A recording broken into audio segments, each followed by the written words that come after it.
लाखों करोड़ों दुरूदो सलाम मोहम्मद मुस्तफ़ा सल्लल्लाहु अलैहि वसल्लम उन पर और उनकी आल औलाद पर। अस्सलामु अलैकुम, मैं आपका होस्ट हसन शहबाज। आप देख रहे हैं मेरा डिजिटल चैनल। मैं अपने चैनल में आपको खुशामदीद कहता हूँ। ईरान ने पाकिस्तान पर हमला कर दिया। पाकिस्तान की जवाबी कार्रवाई, कई दहशतगर्द ठिकानों पर हमला कर दिया। ये सारी तफसील मैं आपके सामने इस व्लॉग में रखूंगा। और फयाजुल हसन चौहान ने बदामी के प्रोग्राम में 11th आवर में आकर बहुत बड़ा इंकशाफ कर दिया। 2024 में जो 8 फरवरी को इलेक्शन होने जा रहे हैं, सारा हवाल सामने रख दिया। क्या होना है, किस तरह आज़ाद उम्मीद, किस तरह PTI को बाहर रखा गया, ये सारी तफसील मैं आपके सामने रखूंगा। और कप्तान ने जेल के अंदर से एक अहम पैगाम अपने रहनुमाओं को दिया है, वो भी सारी तफसील मैं आपके सामने रखने जा रहा हूं। सबसे पहले जो ईरान ने बुज़दिलाना कार्रवाई की पाकिस्तान की सरहदी इलाके के बलूचिस्तान के बॉर्डर के पास, और वहाँ पे 16 जनवरी रात को ईरान ने एक मिसाइल हमला किया और वो पाकिस्तानी हदूद में आकर गिरा, बलूचिस्तान के एक सरहदी इलाके में, जहाँ पे 2 बच्चे जहां भाग और 3 खवातीन जख्मी हो गई। और उन्होंने कहा है कि ये दैश की जो तंजीम है, दैश अल-अदल, ये दैश से निकली है। और ईरान ने कहा है कि हमने दहशतगर्द के ठिकानों पर हमला किया है। हमारी इतला के मुताबिक जो वहाँ पे दहशतगर्द की इतला थी, और दैश अल-अदल जो तंजीम है दहशतगर्द, जो ईरान से कहना ईरान का यही है कि वहाँ से ये हमले करती हमारे एरिया में आकर, हमने उनको टारगेट किया है।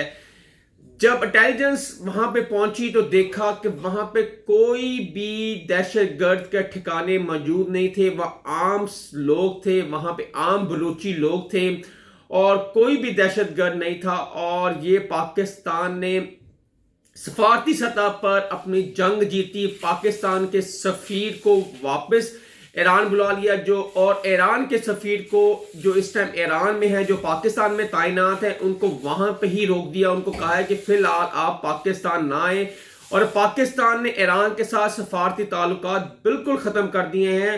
और जो पाकिस्तान के साथ आगे जो ताल्लुकात होने थे, जो आगे मीटिंग थी, जो शेड्यूल था, वो भी मुअत्तल कर दिया है। पाकिस्तान के जो इस टाइम वजीर आज़म है, वो इस टाइम डिवोर्स में मौजूद हैं। और ईरान के जो वजीर खारजा है वो भी इस टाइम मौजूद है। उससे कुछ दिन घंटे पहले वजीर आज़म और वजीर खारजा की मीटिंग हुई। बहुत अच्छे तरीके से मीटिंग हुई, और 2-4 दिन में पाकिस्तान के ताल्लुकात बहुत अच्छे और बहुत बेहतर हो रहे थे, क्योंकि 5 से 6 रोज ये मुलाकातें जारी थी ईरान के साथ।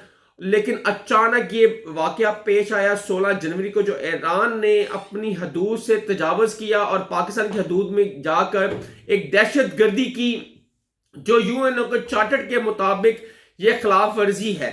और पाकिस्तान ने भरपूर इसका सफारती सतह पे इसका जवाब दिया। और फिर बाद में पाकिस्तान के एयरफोर्स ने, पायलट जेटों ने जाकर ईरान की हदूद सस्तान में जाकर दहशतगर्दों के ठिकानों पर हमले किए और कई दहशतगर्दों को जहन्नम वासिल भी किया।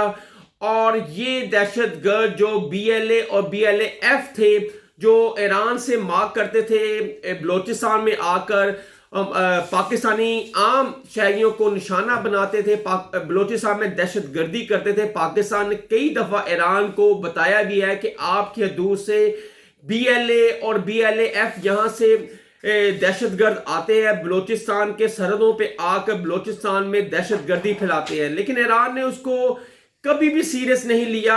और फिर आज पाकिस्तान की एयरफोर्स ने जवाब दिया है ईरान को। और उसके ही जैसे ईरान ने पाकिस्तानी ठिकानों पर हमला किया, इसी तरह पाकिस्तान ने सेम उसी तरह जवाब दिया। रात को पाकिस्तान एयरफोर्स ने वहां के ठिकानों पे हमला किया, और जिस तरह का उन्होंने सवाल किया था, और पाकिस्तान ने सेम उसी तरह जवाब दिया। पाकिस्तान ने सफारती सतह पे भी जंग जीती, और फजाई हमले में भी पाकिस्तान ने जंग जीती और ईरान को बता दिया बेसिकली ईरान हमारा हमसाया मुल्क ज़रूर है। इस तरह तो हमारा हमसाया मुल्क बलूचिस्तान भी है, हमारा हमसाया मुल्क इंडिया भी है, हमारे साथ अफगानिस्तान का भी बॉर्डर लगता है। इसका ये मतलब नहीं कि हमसाया मुल्क है। आपने देखा है पाकिस्तान का हमसाया मुल्क जो है इंडिया, उनके साथ हमारे कैसे ताल्लुकात हैं, ठीक है, कशीदगी हर टाइम रहती है। बलूचिस्तान अफगानिस्तान हमारा हमसाया मुल्क है, कभी वहाँ पे ताल्लुकात अच्छे हो जाते हैं, कभी ताल्लुकात बिगड़ जाते हैं, वहाँ से दहशतगर्दी भी होती है, कभी वो इल्ज़ाम हम पे लगाते हैं, हम उन पे लगाते हैं। तो इसका ये मतलब कि हमसाया हो तो ताल्लुकात अच्छे होते हैं, हमसाए के भी कुछ हकूक होते हैं। पाकिस्तान हमेशा ईरान की सपोर्ट करता रहा है। इस टाइम ईरान तन्हा है पूरी दुनिया में, कोई उसके साथ चलने को तैयार नहीं है, वो इकॉनमी के लिहाज से बहुत डाउन है।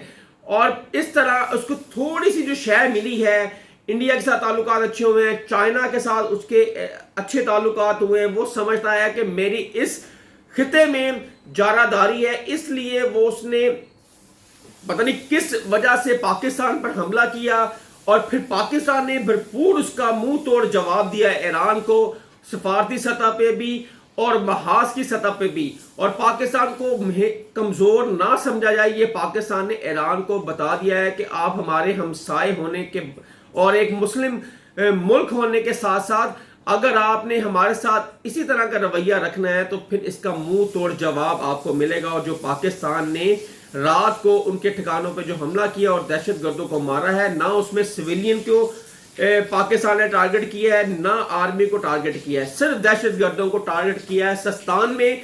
और ये ईरान का जो सूबा है और ये पाकिस्तान का बॉर्डर इसके साथ लगता है, और वहां पर ये हमले किए हैं रात के। और जो दहशतगर्द है उनको भागने पे मजबूर किया और वो कई तो जहन्नम वासिल भी हुए। और ये था जो कशीदगी चल रही है इस टाइम पाकिस्तान ईरान के वाले से। मैंने कहा कुछ आपको इस मुतालिक भी आपको बताऊं। उसके बाद फयाजुल हसन चौहान कल वसीम बदामी के प्रोग्राम में आए, 11th आवर में आए और उन्होंने एक बहुत बड़ा इंकशाफ किया। सबसे पहले फयाजुल हसन चौहान जो इस्तेकामे पार्टी में चले गए थे 9 मई के वाक़े के बाद, उसके बाद उनको टिकट जारी नहीं हुआ, वो अपने हलके में ही नहीं लड़े।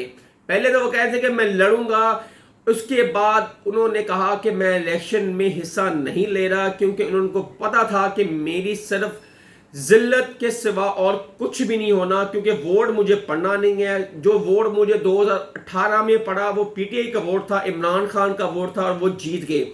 अब इस्तेकामे पार्टी जिसका कोई वजूद ही नहीं है, जो इतनी लार्जेस्ट पार्टी भी नहीं है, जिसका वोट बैंक नहीं है, फिर फयाजुल हसन चौहान ने कहा कि अगर नून लीग के साथ सीट एडजस्टमेंट होती पिंडी में उनके हलके में तो फिर शायद फयाजुल हसन चौहान लड़ते नून लीग के वोट बैंक लेकर। लेकिन नून लीग ने सीट एडजस्टमेंट नहीं की, इसलिए फयाजुल हसन चौहान ने इलेक्शन से दस्तबरदार हो गए और उन्होंने इलेक्शन लड़ने इस दफा इलेक्शन 2024 जो है वो इलेक्शन नहीं लड़े। वो वसीम बदामी के प्रोग्राम में आए, उन्होंने कहा कि इस दफा आजाद उम्मीदवार असम्बली में ज्यादा हो गए। उन तकरीबन 33 से 35% तादाद जो वो आजाद उम्मीदवार की होगी वो ज्यादा होगी, और जिसमें से 70% लोग वो होंगे जो आईपीपी को ज्वाइन करेंगे, जिसका मतलब है कि इस्तेकामे पार्टी को ज्वाइन करेंगे आजाद उम्मीदवार। जंगीर तरीन का जहाज चलेगा, ये हमने 2018 में भी देखा और अब 2024 में तो अब ज्यादा चलेगा क्योंकि वो उनकी अपनी जमात है, उन्होंने खुद वजीर आला और बनना है। और ये फयाजुल हसन चौहान ने कहा है कि इस पे काम स्टार्ट हो चुका है, पीपल पार्टी जो पीटीआई के आजाद उम्मीदवार उनसे बातचीत जारी है और वही जीतेगा। ये इंटरेस्टिंग बात है, फयाजुल हसन चौहान ने कहा है कि वही जीतेगा जो पीटीआई से लातलकी इख्तियार करेगा, जो पीटीआई में वापस नहीं जाएगा, वही कैंडिडेट 2024 में सूबाई और कौमी इलेक्शन जीतेगा। और जो नहीं लातलकी इख्तियार करेगा, जो कहेगा मैं पीटीआई में जाऊंगा, वो इलेक्शन नहीं जीतेगा। और वसीम बदामी ने पूछा कि अब वोट तो अवाम ने देना है तो फिर ये फैसला कैसे हो गया पहले से। उन्होंने कहा जी जिन्होंने फैसला करना था उन्होंने ये फैसला कर लिया और उस पर इम्प्लीमेंट भी होना शुरू हो चुका है। और 70% जो लोग हैं आजाद उम्मीदवार जो पीटीआई से जीत कर आएंगे, वो 70% استقامت پارٹی میں جائیں گے اور استقامت پارٹی قومی اسمبلی میں بھی اپنی حکومت بنائے گی اور پنجاب میں بھی اپنی حکومت بنائے گی. اس کا مطلب وزیر اعلیٰ پنجاب کا استقامت پارٹی کا آئے گا. اور یہ کہنا تھا فیاض الحسن چوہان کا. انہوں نے کہا کہ ایک اور بھی انہوں نے ایک بہت بڑی خبر دی, بہت بڑی بریکنگ نیوز دی. انہوں نے کہا کہ ہو سکتا ہے یہ جتنے بھی کینڈیڈیٹ کھڑے ہیں پی ٹی آئی کے, اس میں سے زیادہ تر 9 مئی میں واقعے میں ملوث ہیں. ان کا چلان جمع ہو گیا ہے. ان کو کوئی پتہ نہیں کہ الیکشن سے 2-3 دن پہلے یہ فوجی عدالتوں کا فیصلہ آ جائے, سول کورٹ کا فیصلہ آ جائے اور یہ نااہل ہو جائیں. ہو سکتا ہے کہ الیکشنوں کے بعد مہینے 1.5 مہینے بعد ان کا فیصلہ آ جائے اور یہ نااہل ہو جائے اور پھر یہ سیٹیں خالی ہو جائیں. پھر وہاں پہ الیکشن ہوں گے اور پھر جو لوگ نااہل ہوں گے, جو ان کی جگہ پہ کھڑے ہوں گے, وہ جو لوگ جیتیں گے وہ بھی استقامت پارٹی میں آئیں گے اور ان کو وہ جوائن کریں گے اور وہی جیتے گا جو استقامت پارٹی میں آئے گا. یہ کہنا تھا فیاض الحسن چوہان کا. اس کا مطلب ہے کہ 2024 کا جو الیکشن ہے وہ ویسے کنٹروورشل بہت زیادہ ہے اور فیاض الحسن چوہان کے اس بیان سے لگتا ہے اب مزید کنٹروورشلی اختیار کر چکا ہے یہ الیکشن, کیونکہ اب انہوں نے کہا ہے کہ جو استقامت پارٹی میں آئے گا وہی جیتے گا پی ٹی آئی کا, جو نہیں آئے گا وہ ہار جائے گا الیکشن, چاہے وہ جیتا بھی ہو. اور اس کا مطلب عوام کے ووٹوں کا کوئی اس پہ رول نہیں ہے. عوام بس ایک ڈمی کے طور پر انہوں نے 8 فروری کو ووٹ ڈالنے ہیں. ووٹ چاہے پی ٹی آئی کا ڈالیں, نکلنا اس میں کسی اور کا ہے. اور جس طرح 2018 میں بھی یہ ہو چکا ہے جب آر ٹی ایس بیٹھ گئی تھی اور عمران خان صاحب کو جتایا گیا تھا. اب اس سے بدترین دھاندلی ہوگی 2024 میں. ووٹ پی ٹی آئی کا ڈلے گا, نکلے گا ڈبے میں سے کسی اور کا, یا استقامت پارٹی کا نکلے گا یا شیر کا نکلے گا. اور اس طرح ہارس ٹریڈنگ بھی بہت تیزی سے بڑھ جائے گی. آزاد امیدوار ہوں گے پی ٹی آئی کے اور جو عمران خان کے لائر ہوں گے وہ تو چینج نہیں کریں گے. جو پیراشوٹ ہوں گے وہ دوسری جماعتوں میں چھلانگ لگا دیں گے. جیسے جہانگیر ترین کا جہاز چلے گا, زرداری صاحب کا جہاز بھی چلے گا. نون لیگ شاید ان کو پتا ہے کہ ہم سیٹیں جیت لیں گے, ہماری گل ہو گئی ہے. انہوں نے تو گل ہو گئی ہے نا, وہ تو گرم کمروں میں آرام سے میاں صاحب بیٹھے ہوئے ہیں. 20 دن رہیں گے, ایک جلسہ نہیں کیا. سنا ہے کہ آج حافظ آباد میں نون لیگ ایک جلسہ کرنے جا رہی ہے جس میں مریم نواز, شہباز شریف اور نواز شریف خطاب کریں گے. دیکھتے ہیں کہ نواز شریف خطاب کرتے ہیں ویڈیو لنک کے ذریعے یا پنڈال میں وہ جلسے سے خطاب کریں گے. یہ اب کچھ تھوڑی دیر بعد پتہ چل جائے گا. اور عمران خان نے کہا ہے کہ ہم کوئی بھی کسی کو کے ساتھ سیٹ ایڈجسٹمنٹ نہیں کریں گے, ہم میدان میں ان کا مقابلہ کریں گے اور ہم ہر صورت میں ہر سیٹ پر ہمارا امیدوار کھڑا ہوگا اور کوئی بھی جیتنے والا شخص کسی کو بھی جوائن نہیں کرے گا. یہ کپتان نے واضح کہہ دیا ہے کہ اگر کوئی شخص کسی کو بھی پارٹی کو جوائن کرتا ہے آزاد امیدوار, اس کی رکنیت کو بھی ختم کر دی جائے گی, کیونکہ یہ پی ٹی آئی کی ٹکٹ سے لڑ رہے ہیں اور پی ٹی آئی ابھی رجسٹرڈ ہے الیکشن کمیشن میں, صرف سمبل لیا گیا ہے ان سے.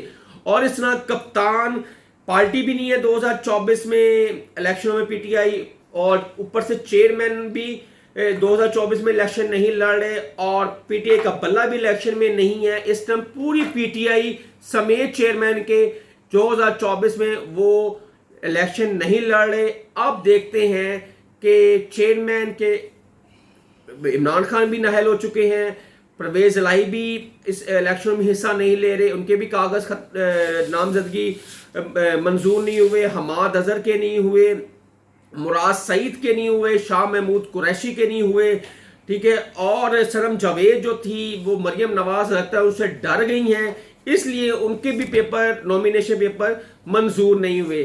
حسن شہباز کو نیکسٹ ولاگ کے لیے اجازت دے. اگر آپ میرے چینل پہ نئے ہیں تو میرے چینل کو سبسکرائب کریں, لائک کریں اور زیادہ سے زیادہ شیئر کریں. نیکسٹ ولاگ کے لیے آپ سے پھر ملاقات ہوگی.